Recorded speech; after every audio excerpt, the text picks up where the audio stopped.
1965 жылдың 14 сәуірінде қарт Каспийдің көктемгі толқындары жағаға асыға ұрған шағында Гурьев облысының Новобогат ауданындағы Жамбай ауылында Жагипашев Сәрсенбай Уабұлы дүние есігін ашты. Сол күні теңіз самалы жаңа өмірдің басталуын күміс сәулесімен аймалап, туған жердің шексіз сахарасынан сыр шертті.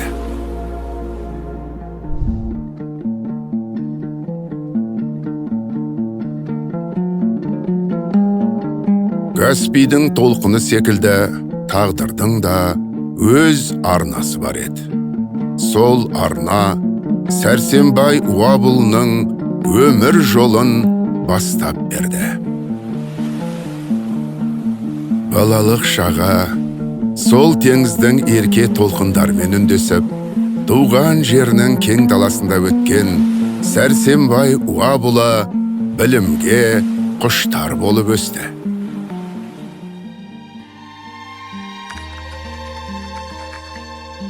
Ол алғашқы қадамын туған ауылы Жамбайдағы Куйбышев атындағы орта мектептен бастады.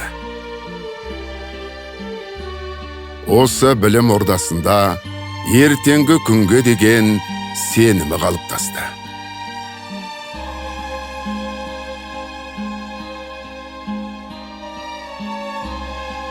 Енді бұл жерде айтып кету керек, үлкен ағамыз Дәулетияр деген ең үлкен ағам. Менден енді 49 жыл болғанда бірнеше жас үлкен ғой, 17 жылдай жасар айырмашылығымыз. Ол кісі маған әрқашан айтатын еді, тек білімді болып қана бұл өмірде мыңды жеңе аласыз деп. Сондықтан мен өзім әуелден мектепте оқығаннан бастап білімге құштар болдым. Мектепті жақсы аяқтап, содан кейін енді ағамыздың берген бағытымен жоғары оқу орнына түсуге ынталандық.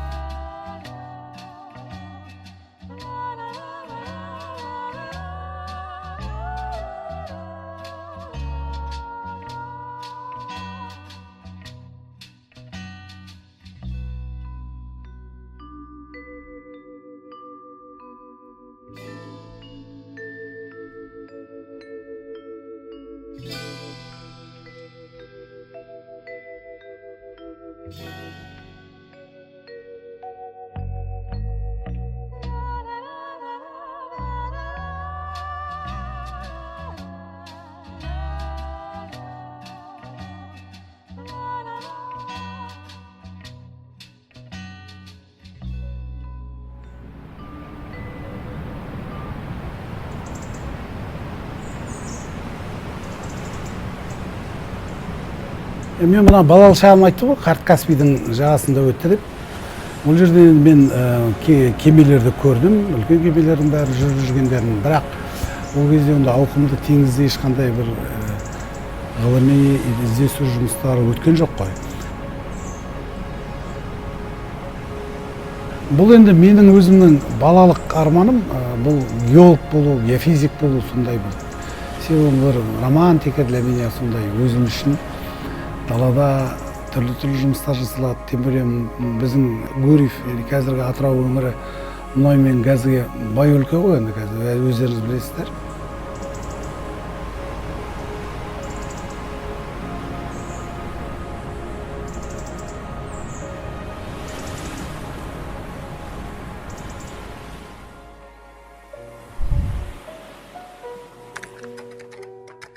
Мектепті аяқтаған соң жас жігіт азаматтық парызын өтеу үшін Совет армиясы қатарында 2 жыл қызмет етіп, ерлік пен жауапкершіліктің шыңдалу жолынан өтті.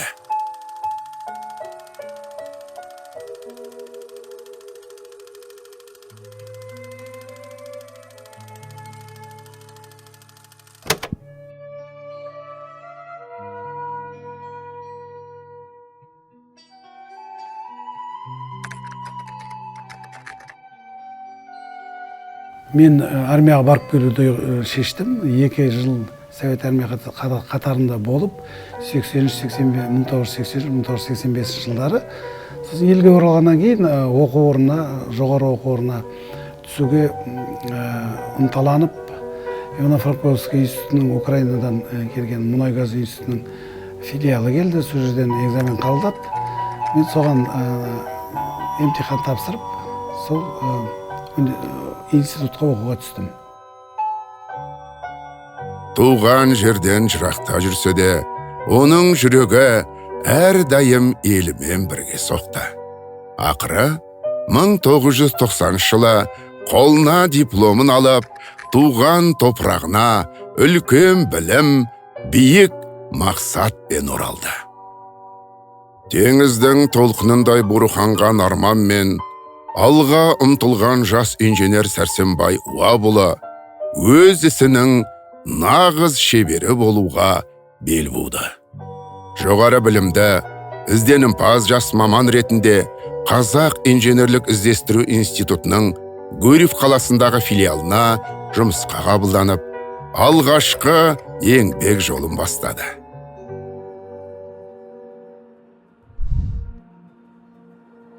Бірақ Сәрсенбай Уабұлының өміріндегі ең үлкен жетістігі тек өз ғана емес, отбасымен бірге ел дамуына үлес қосуы.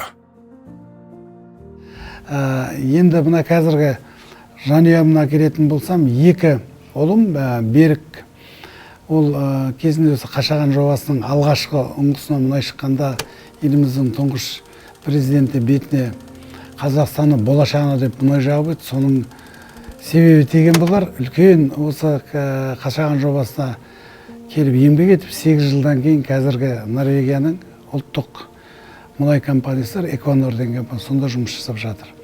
Ауқат деген ұлымыз ол Shell компаниясында жұмыс жасайды.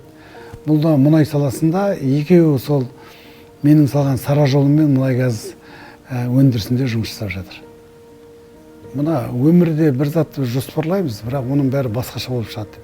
Негізі мен өзім мұнайшы болғаннан кейін балалардың мұнайшы болғанын қаламадым негізінде, басқа мамандықта болса екен деп.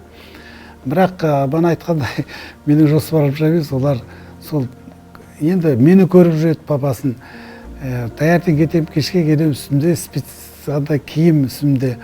Мұнайдан аннан келіп атам, экспедициядан келіп атам, түн келіп атам, күн келіп атам, тікұшақпен ұшып атырам, кемемен жүріп атырам. Сондықтан болар енді сол ана Каспийдің жағасында өстік. Мына Каспийдегі үлкен жобаға біздің үлесіміз, династияның үлесі болу керек болған болар. Енді ол табиғатта оқылмаған нәрселер көп. Соның біреуі сол біздің жанұямызға мен бастаған сара жолмен балалардың артынан еріп келе жатыр. Отбасындағы бір ғана инженер емес, оның жары Ләззат та Қашаған жобасының дамуына зор үлес қосты. 2001-де мына солтүстік Каспий жобаға жұмысқа кірдім. Содан бастап менің енді өмірім солтүстік Каспий жобамен басталды деп айтуға болады.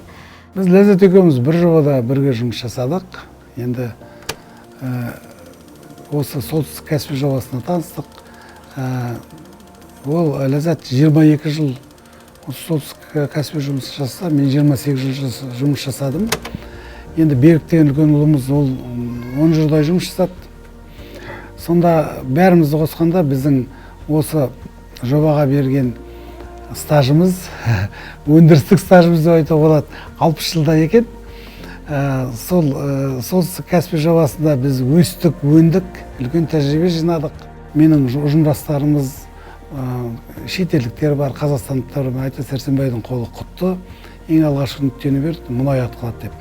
Енді содан кейін өсірген кейін 45, даже 50-ге жақын ұңғы жасалса, соның бәрі біздің менің қазіргі бөлімнің жұмыс жасап отқан мамандарының есебімен солардың қойып берген нүктелерінің бәрінен мұнай атылап тұр, мұнаймен газ шығып тұр. Сондықтан біз айтамын, барлық қызметтестерім, ұжымдастарым айтады, біздің сол алғашқы берген нүктеден бәрі басталды, Сәрсенбайдың қолы құтты деп. Осындай біздің солтүстік Каспий жобасының осындай бір тамаша кезеңдері есімде қалып отырған. Осылайша Сәрсенбай Уабылының жанясы солтүстік Каспий жобасына қосқан ортақ еңбек өтілі 60 жылға жуықтады. Бұл бір әулеттің ел болашақ үшін жасалған өлшеусіз еңбегі. Сәрсенбай туралы айтатын болсам, ол енді өте энергичный. Маған өзіме ол кісінің энергиясын жетуге маған кішкене қиындау кейде болады.